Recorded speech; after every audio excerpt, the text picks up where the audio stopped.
নবনীরদনিন্দিত কান্তিধারম রসসাগর নাগর भूपवरं।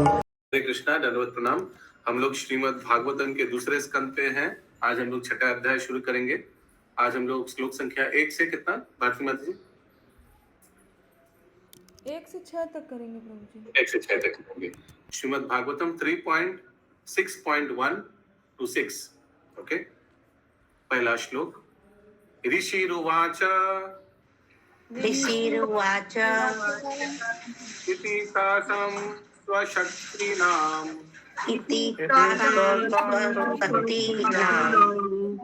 शक्तीनाम् अशमेत्य सतीनामसद्मित्यस प्रसुप्तलोकतन्त्राणां प्रसुप्तलोकतन्त्राणां निशम्य गतिमीश्वर।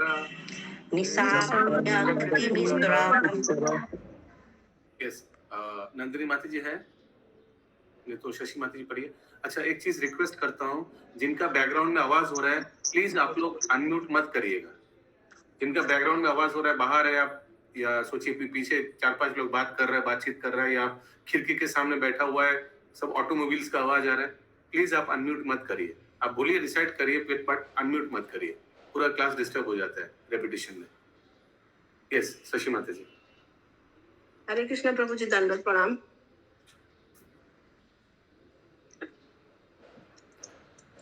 यस, सो वार्तालाप कंटिन्यू हो रहा है।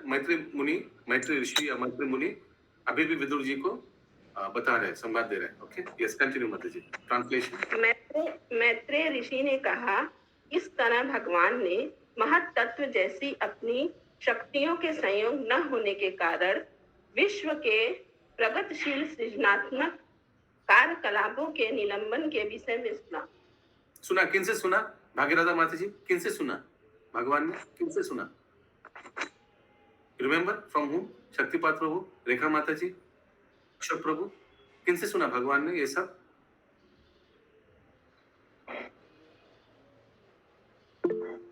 कौन बता रहे थे इतना दिन? सुखदेव गोस्वामी से? नहीं, एकदम नहीं। भगवान ने सुखदेव गोस्वामी से सुना। सॉरी तो उद्धव जी से क्या? किनसे? उद्धव जी से। वाह, बहुत सुंदर। विरदुर जी से, सॉरी। विरदुर, ये नया कैरेक्टर कब से है? ये शशि माता जी। भगवान से मैत्रेय ऋषि सुन रहे थे। नहीं, देवताओं से सुना। देवताओं से सुना। इतना दिन देवता लोग स्तुति कर रहा था, सब भूल गए आप लोग? देवताओं ने सब स्तुति किया भगवान को। हाँ, फिर अपना जो मेन जो क्या जानना चाहते हैं वो भी बताया, what do you want us to do. तो सब कुछ स्तुति करने के बाद हाँ, तो मैत्रेय ऋषि ने देवताओं लोग से सुने थे प्रभु जी। भगवान ने किनसे सुना? मेरा प्रश्न, भगवान ने किनसे सुन रहा था? ओ भगवान, देवताओं लोग स्तुति कर रहे थे भगवान की, उन्हीं से सुन रहे थे भगवान। भगवान से सुन रहा था, देवताओं से सुन रहा था भगवान सब। ब्रह्मा जी से देवता लोग स्तुति किए। ब्रह्मा जी तो देवता लोग भगवान को स्तुति किया। फिर अपना जो मेन चीज जो जानना चाहते हैं वो श्लोक नंबर 50 में, एक सेकंड, 49 में बताया। 49 का अनुवाद पढ़िए एक बार शशि माता जी। हे अजन्मा, आप हमें वे मार्ग तथा साधन बताएं जिनके द्वारा हम आपको समस्त भोग्य अन्न तथा वस्तुएं अर्पित कर सकें, जिससे हम तथा इस जगत के अन्य समस्त जीव बिना किसी उत्पात के अपना पालन पोषण कर सके तथा आपके लिए और अपने लिए आवश्यक वस्तुओं का संग्रह कर सके। ओके, और फिर 51 नंबर श्लोक में देवता लोग बताया क्या उन लोग का अर्जी बोलते हैं ना आप लोग, एप्लीकेशन पढ़िए 51 नंबर का अनुवाद। हे परम प्रभु, महत तत्व से प्रारंभ में उत्पन्न हुए हम सबों को अपना कृपापूर्ण निर्देश दे कि हम किस तरह से कर्म करें। कृपया हमें अपना पूर्ण ज्ञान तथा शक्ति प्रदान करें, जिससे हम परवर्ती सृष्टि के विभिन्न विभागों में आपकी सेवा कर सके। तो ये अंतिम श्लोक था, ये अंतिम अनुवाद था पिछले अध्याय का। ठीक है, देवता लोग जानना चाहते भगवान से।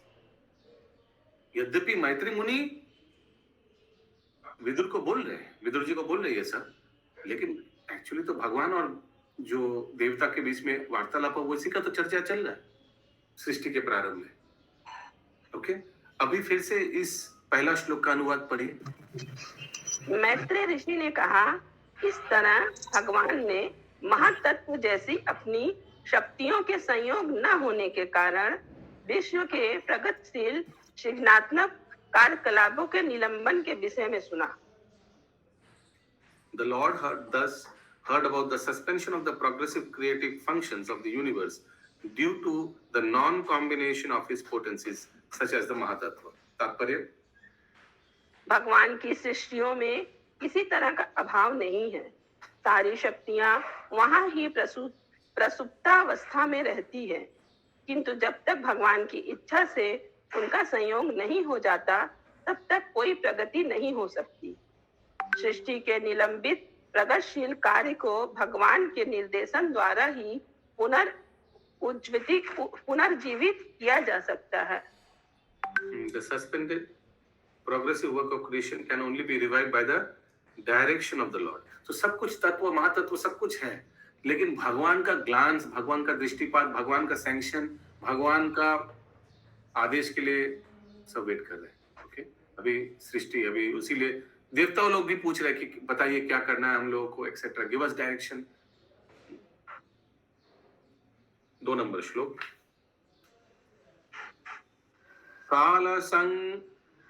कालसंज्ञं तदा देवीं तदा देवी बिभ्रीरच शक्तिं उरुक्रमा मुरुक्रमा त्रयोविंशति तत्त्वानां त्रयोविंशति तत्त्वानां गणं युगपद अविशत्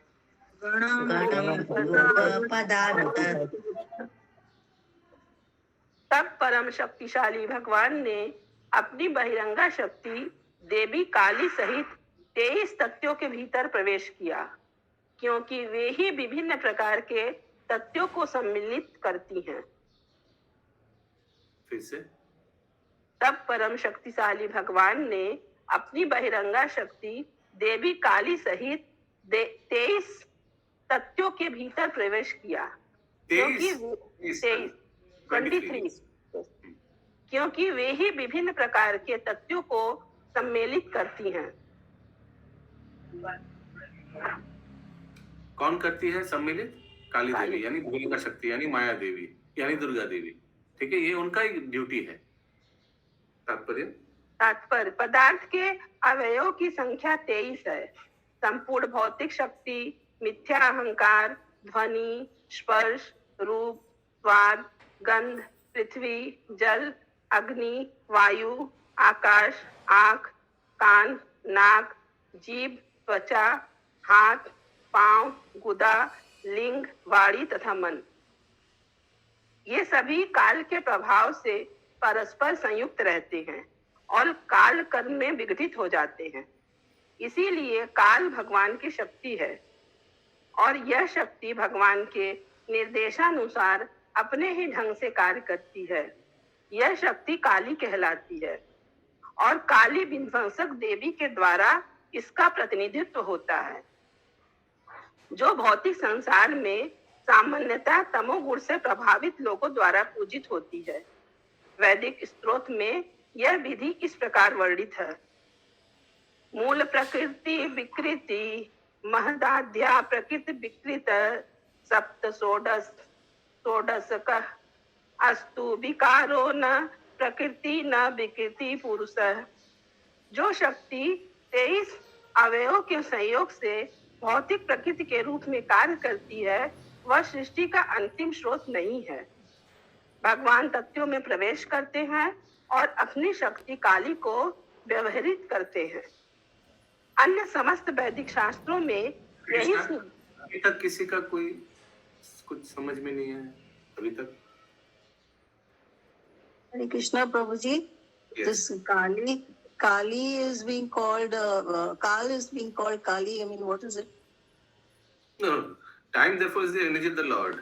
Or हाँ. that is, you refer to which statement? You tell me the statement, sentence. Oh, because I just took down this note and I. No, you tell me the sentence which you are finding it difficult to understand. Because काल बोलिए. भगवान का शक्ति है and इनको बोला जाता है, it's called Kali. There's a sentence in that Hindi thing. Yes, in English it is written, time therefore is the energy of the Lord and acts in her own way by the direction of the Lord. This energy is called Kali and is represented by the dark goddess, generally worshipped by the people influenced by the mode of darkness of ignorance. Now, all are combined together by the influence of time and are again dissolved in the course of time. So why time is so important? Because all are also dissolved by the influence of time. जब समय हो जाता है तो सब अंदर चला जाता है Mahavir. Okay, and again all are manifested और सब फिर प्रकट भी होता है समय. And काल से काली. You're right, absolutely. So she's the representative of time. अच्छा अच्छा अच्छा. But she is Durga Devi. यहाँ external energy दुर्गा देवी का ही बात किया जा रहा है, भगवान का बहिरंगा शक्ति का. Okay.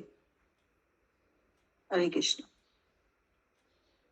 अन्य समस्त वैदिक शास्त्रों में यही सिद्धांत स्वीकार हुआ है.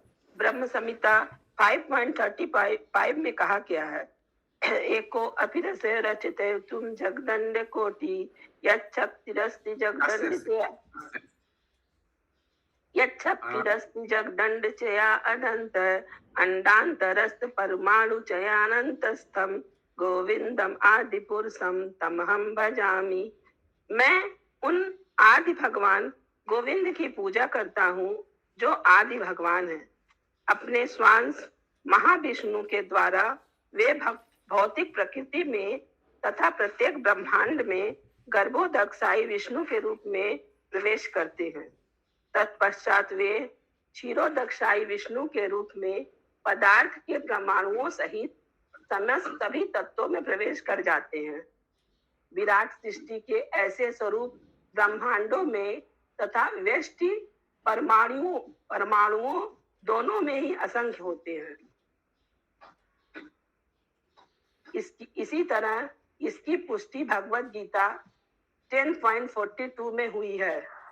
अथवा बहु नैतेन किं ज्ञातेन तवार्जुन विष्टभ्यम अहम इदम कृष्णम एकम अंशेन स्तुतो जगत.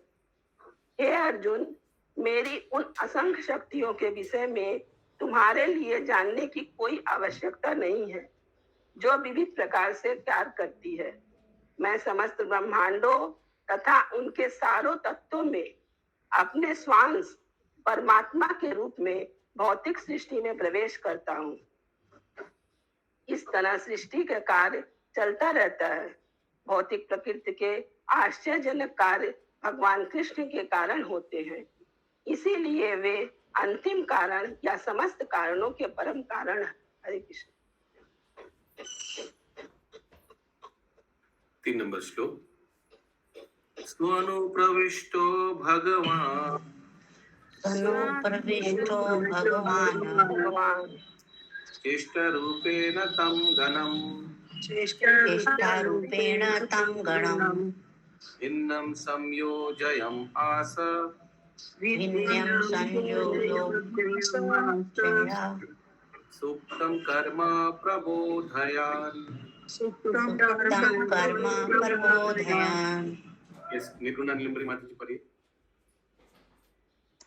हरे कृष्णा.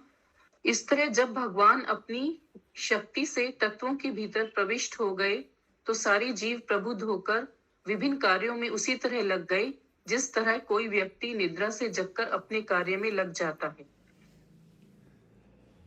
फिर से. इस तरह जब भगवान अपनी शक्ति से तत्वों के भीतर प्रविष्ट हो गए तो सारे जीव प्रबुद्ध होकर विभिन्न कार्यों में उसी तरह लग गए जिस तरह कोई व्यक्ति निद्रा से जगकर अपने कार्य में लग जाता है. या हरि ओम. तो अभी भगवान प्रविष्ट हो गए तो पूरा जीवन आ गया. Okay, everything is lively now. तात्पर्य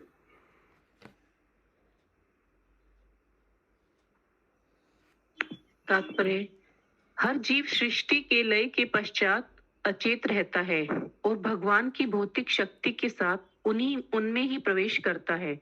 ये व्यष्ट जीव पहले से चली आ रही बद्ध आत्माएं हैं, किंतु प्रत्येक भौतिक सृष्टि में उन्हें अपने आप को मुक्त करने तथा स्वतंत्र आत्माएं बनने का अवसर प्रदान किया जाता है। तो उन्हें जितना वैदिक बार सृष्टि हो रहा है उतना बार जीव को मौका दिया जा रहा है भक्ति कर कर अपने आप को भगवान के धाम वापस जाने का।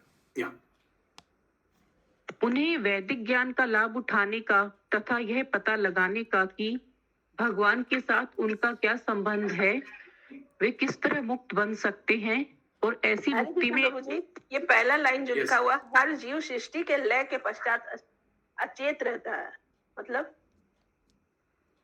महाविष्णु के अंदर अचेतन, जैसे निद्रा में Yes, सृष्टि आगे। के लय मतलब सृष्टि समाप्त होने के बाद। वो जब विष्णु का लय- प्रलय हो गया सब महाविष्णु के अंदर उस समय। वही सृष्टि का लय मतलब सृष्टि खत्म होना ना। या ओके। वे किस तरह मुक्त बन सकते हैं और ऐसी मुक्ति में परम लाभ क्या है, अवसर प्रदान किया जाता है। वेदों का समुचित अध्ययन करके मनुष्य अपने पद से अवगत होता है और इस तरह भगवान की दिव्य भक्ति करता हुआ क्रमशः वैकुंठ लोक को प्राप्त होता है। भौतिक जगत में व्यष्ट आत्माएं अपनी विगत अपूर्ण इच्छाओं के अनुसार विभिन्न कार्यों में लगी रहती हैं।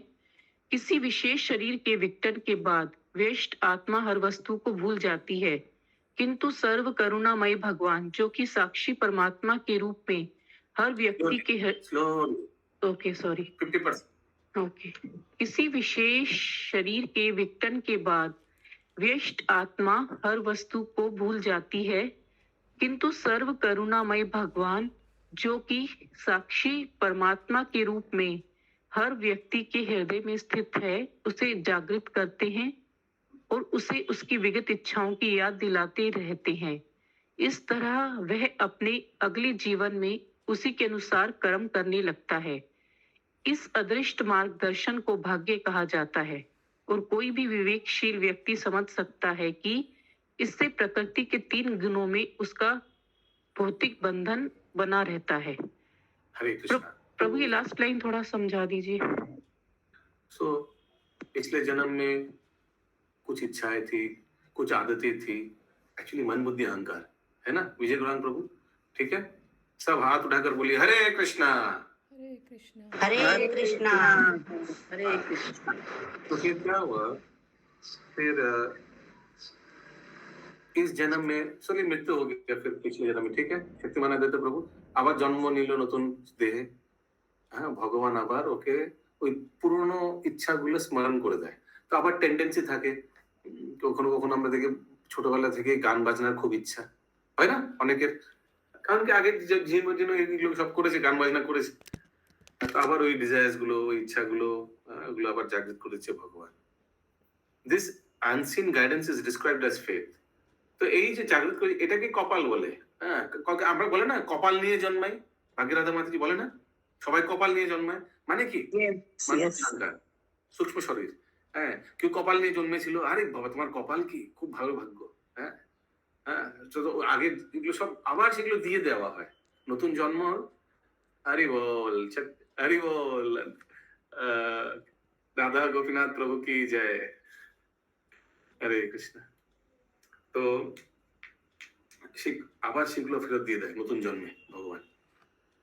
ফেরত মানে জিনিস বস্তুগুলো না, কিন্তু সেই ইচ্ছাগুলো, সেই वो सब जो मन बुद्धि अहंकार था वो सब मिल जाता है। फिर उसीलिए अलग अलग व्यक्ति को अलग अलग जन्म से ही स्किल्स रहता है ना, यही बताया जा रहा है।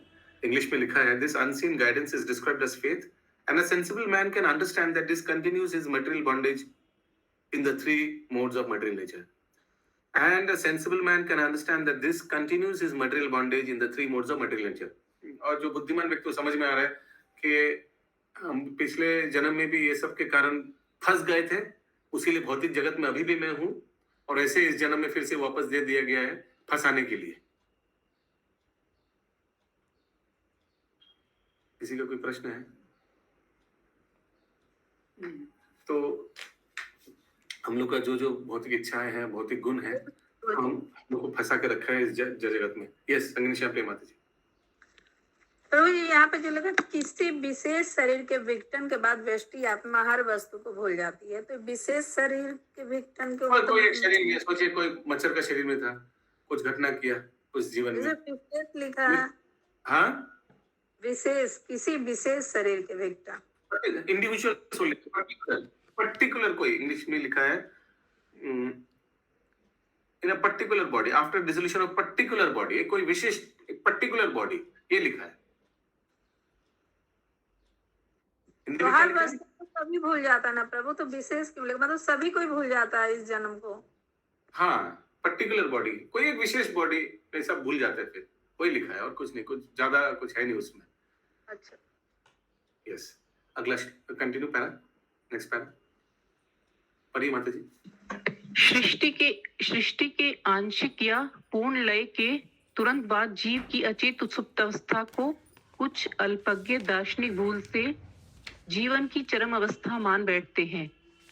आंशिक भौतिक शरीर के विलय के बाद जीव केवल कुछ महीने The unconscious sleeping stage of living entity just after partial or total dissolution of the creation is wrongly accepted as final stage of life by some less intelligent philosophers. कुछ को दार्शनिक बोलता है प्रलय के बाद सब खत्म, ओके गुड बाय टाटा, नहीं, नो टाटा, फिर से आएगा वापस कुछ दिन बाद, जब महाविष्णु के ब्रीद आउट, एक्सहेल होगा, श्वास छोड़ेगा, फिर वापस आ जाएगा और कंटिन्यू करेगा। यस, आगे। आंशिक भौतिक शरीर के विलय के बाद जीव केवल कुछ महीनों तक अचेत रहता है और भौतिक सृष्टि के पूर्ण विलय के बाद वह लाखों वर्षों तक अचेत रहता है। किंतु जब सृष्टि पुनः जागृत होती है तो भगवान उसे जगाकर पुनः कर्म में लगाते हैं। जीव शाश्वत है और उसके कार्यों द्वारा प्रकट उसकी जागृत चेतन अवस्था उसके जीवन की स्वाभाविक अवस्था है। जागृत रहते हुए वह कर्म करना बंद नहीं करता और इस तरह वह अपनी विविध इच्छाओं के अनुसार कर्म करता है। जब उसकी इच्छाएं भगवान की दिव्य सेवा करने के लिए प्रशिक्षित की जाती है तो उसका जीवन पूर्ण हो जाता है और नित्य जागृत जीवन का आनंद पाने के लिए वह वैकुंठ भेज दिया जाता है। हरे कृष्णा। यस, एकदम सिंपल। तो आप लोग का एक प्रश्न है मेरा, प्लीज थोड़ा मनन कीजिए इस पे। तो महाविष्णु के अंदर रहना अच्छा है या बाहर रहना अच्छा है? बताइए बताइए। बाहर रहना हरे कृष्ण प्रभु। प्रभु जी, बाहर बाहर बाहर रह के भक्ति कर पाएंगे। बाहर रहना अच्छा। हाँ, भक्ति कर सकते हैं जी। एक अज्ञान व्यक्ति भी कभी कभी भक्ति में आ सकता है, अंदर रहेंगे तो कोई भक्ति नहीं, वैसे सोए एकदम निद्रा में। हरे कृष्ण प्रभु जी। यस, ये जो लिखा है आंशिक भौतिक शरीर के विलय के बाद जीव केवल कुछ महीनों तक अचेत रहता है और भौतिक सृष्टि के पूर्ण विलय के बाद वह लाखों वर्षों तक अचेत रहता है, इसका मतलब समझाइए। तो ब्रह्मा का पूरा आयु में जब ब्रह्मा का आयु खत्म हो जाता है ब्रह्मा जी का, तो महाप्रलय होता है। उस समय बहुत देर तक रहता है महाविष्णु के अंदर, और बीच बीच में जब आंशिक छोटा छोटा प्रलय होता रहता है तो कुछ महीना रहता है। ठीक है, ओके प्रभु। नंबर श्लोक। प्रबुद्ध कर्म देवेन त्रयोविंशतिको गणा त्रयोविंशतिको गणा प्रेरितो अजानयात् प्रेरितो अजन्मायुतस्त्वा मात्रभिरधिपुरुषम्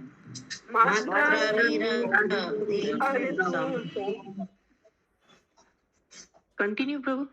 कंटिन्यू। जब परम पुरुष की इच्छा से 23 प्रमुख तत्वों को सक्रिय बना दिया गया तो भगवान का विराट विश्वरूप शरीर प्रकट हुआ। तात्पर्य, विराट रूप या विश्व रूप जिसकी निर्विशेषवादी बहुत बड़ाई करते हैं वह भगवान का नित्य रूप नहीं है। वह भगवान की परम इच्छा द्वारा भौतिक सृष्टि के अवयवों के बाद प्रकट किया जाता है। भगवान कृष्ण ने अर्जुन को यह विराट या विश्व रूप निर्विशेषवादियों को यह विश्वास दिलाने के लिए दिखलाया कि वे ही आदि भगवान है। कृष्ण ने विराट रूप प्रकट किया था। ऐसा नहीं है कि विराट रूप द्वारा कृष्ण प्रकट हुए। इसलिए विराट रूप भगवान द्वारा वैकुंठ में प्रकट किया गया नित्य रूप नहीं है।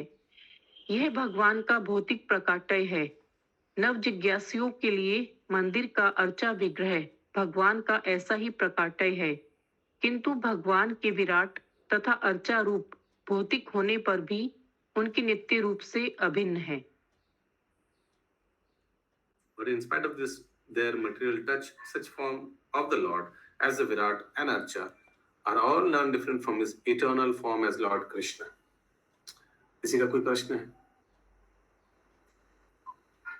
प्रभु जी यहाँ पे विराट रूप अनित्य नहीं है, यहाँ पे फिर लिख रहा है नित्य रूप से अभिन्न है।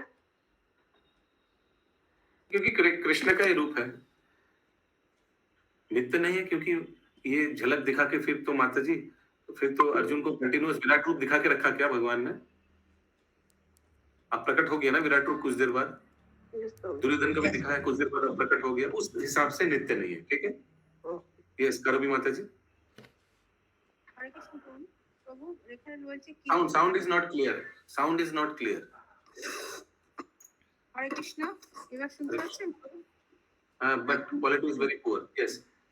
কিন্তু তাদের প্রাকৃত সংসর্গ থাকা সত্ত্বেও ভগবানের বিরাট রূপ অথবা অর্চা বিগ্রহ ভগবান শ্রীকৃষ্ণের নিত্য স্বরূপ থেকে অভিন্ন। কি বলতেছে? তো বিরাট রূপেও যার জগতিক 23টি তত্ত্ব আছে, তেমনি অর্চ বিগ্রহ 5টি তত্ত্ব দিয়ে বানানো, পৃথিবী জল অগ্নি বায়ু আকাশ, ঠিক না? প্রত্যেক অর্চ বিগ্রহ তো মাটি, কেউ হয়তো পেতল দিয়ে বানিয়েছে এগুলো, ঠিক না?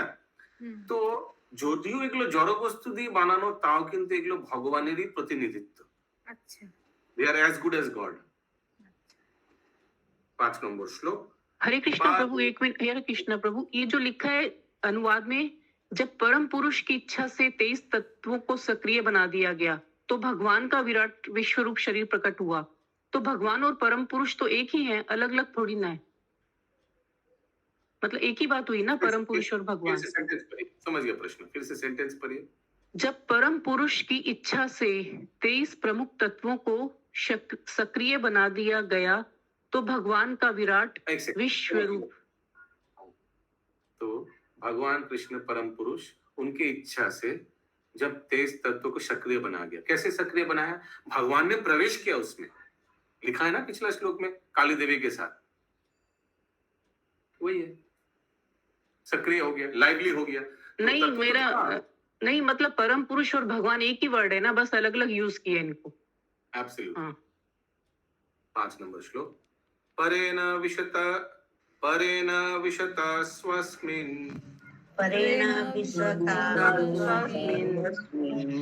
मात्रया विश्वश्री गण वृक्षो भन्योन्यम् आसाद्य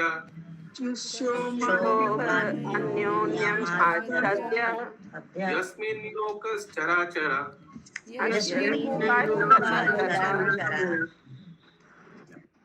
ज्यों ही भगवान ने अपने स्वांश रूप में विश्व के सारे तत्वों में प्रवेश किया, त्यों ही वे विराट रूप में रूपांतरित हो गए, जिसमें सारे लोक और समस्त जड़ तथा चेतन सृष्टियां टिकी हुई हैं। यानी विराट रूप हो गया। जब भी भगवान ने प्रवेश किया, पूरा विराट रूप हो गया एकदम। ठीक है, फिर से एक बार पढ़िए। ज्यों ही भगवान ने अपने स्वांश रूप में विश्व के सारे तत्वों में प्रवेश किया, त्यों ही वे विराट रूप में रूपांतरित हो गए, जिसमें सारे लोक और समस्त जड़ तथा चेतन सृष्टियां टिकी हुई हैं।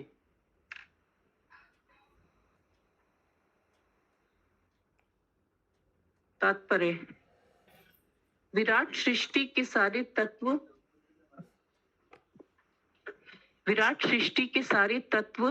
पदार्थ हैं, और जब तक भगवान अपने स्वांश रूप में उनमें प्रवेश नहीं करते, तब तक आकार में वृद्धि करने की उनमें कोई सामर्थ्य नहीं होती। इसका अर्थ हुआ कि जब तक आध्यात्मिक इसका अर्थ हुआ कि जब तक आध्यात्मिक स्पर्श नहीं होता तब तक पदार्थ घट या बढ़ नहीं सकता। पदार्थ आत्मा का प्रतिफल है और आत्मा के स्पर्श से ही बढ़ता है। इस संपूर्ण विराट जगत ने अपने आप यह विराट रूप धारण नहीं किया है, जैसा कि अल्पज्ञों की गलत धारणा है।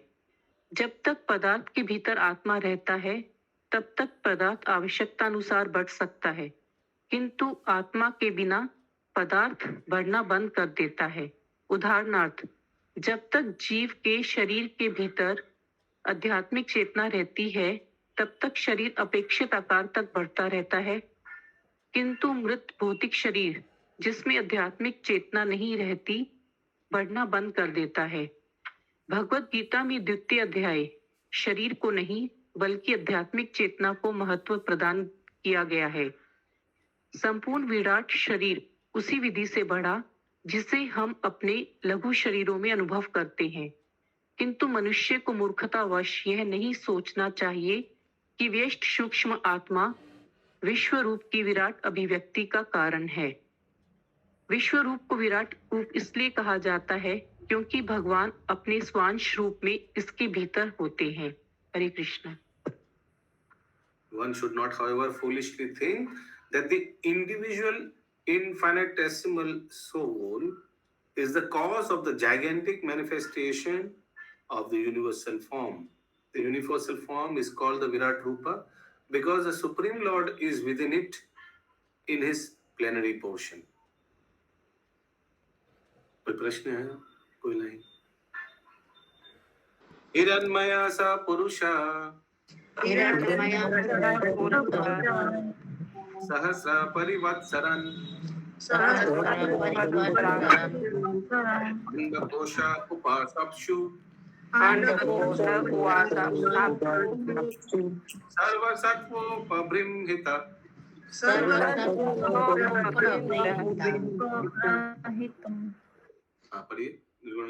हाँ जी। विराट पुरुष जो हिरण्मय कहलाता है ब्रह्मांड के जल में 1000 दैवी वर्षों तक रहता रहा और सारे जीव उसके साथ शयन करते रहे। जब भगवान गर्भोदकशाही विष्णु के रूप में प्रत्येक ब्रह्मांड में प्रविष्ट हो गए तो आधा ब्रह्मांड जल से भर गया। लोको भाई आकाश इत्यादि की विराट अभिव्यक्ति जो हमें दृष्टिगोचर होते हैं। हरे कृष्ण प्रभु जी, ये जो विराट पुरुष है ये महाविष्णु के वो हैं, मतलब कि गर्भोदकशाही विष्णु के।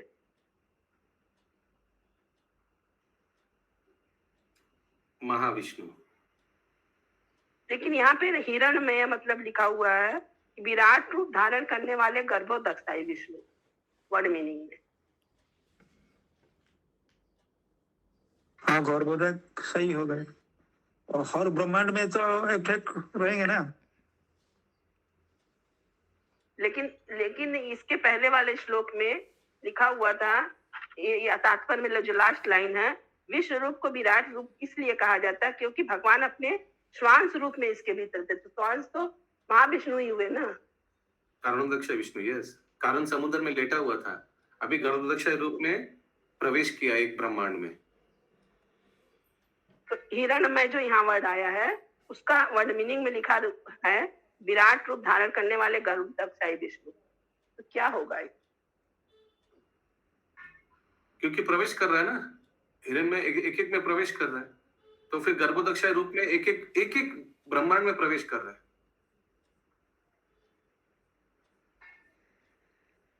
एक बार फिर से पढ़ते हैं, फिर क्लैरिफाई हो जाएगा। फिर से एक बार तात्पर्य शुरू कीजिए माता जी। जब भगवान गर्भोदकशाही विष्णु के रूप में प्रत्येक ब्रह्मांड में प्रविष्ट हो गए तो आधा ब्रह्मांड जल से भर गया। पूरा एक बार पढ़ लीजिए। हाँ, पूरा। हाँ। लोको बहाय आकाश इत्यादि की विराट अभिव्यक्ति जो हमें दृष्टिगोचर होते हैं पूर्ण ब्रह्मांड की केवल आधी है। अभिव्यक्ति के पूर्व तथा ब्रह्मांड के भीतर विष्णु के प्रवेश करने के बाद 1000 देवी वर्षों की अवधि होती है।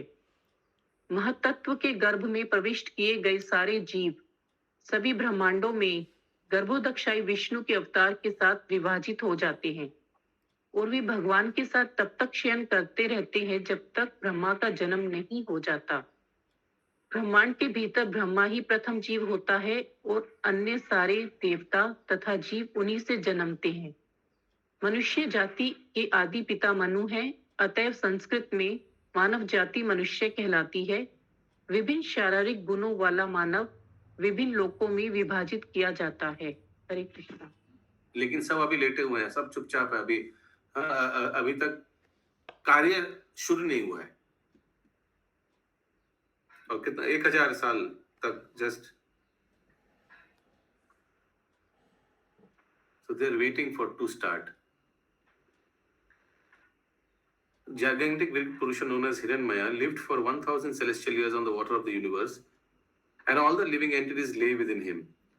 तो सब उन्हीं में प्रवेश था। कारणोदक्षाई Vishnu. After the Lord entered each and every universe as Garbhodakshayi Vishnu, लेकिन वही हिरण्मय अभी एक ब्रह्मांड में प्रवेश करेगा गर्भोदक्षाई रूप में। अभी प्रलय चल रहा है ना बहुत। हाँ, प्रलय चल रहा है, करेक्ट। इंग्लिश में ये हिरण्मय को लिख दिया है the Garbhodakshayi Vishnu who also assumes the virat रूपा।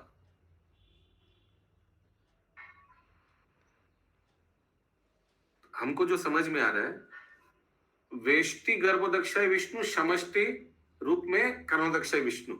हम लोग आगे एक बार किया था ना, एक बार ये आया था ये प्रसंग।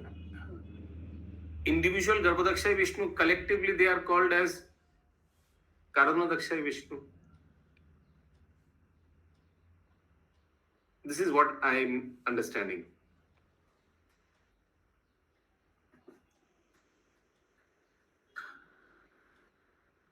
ग्रंथराज श्रीमद् भागवतम की जय, श्रील प्रभुपाद की जय। जय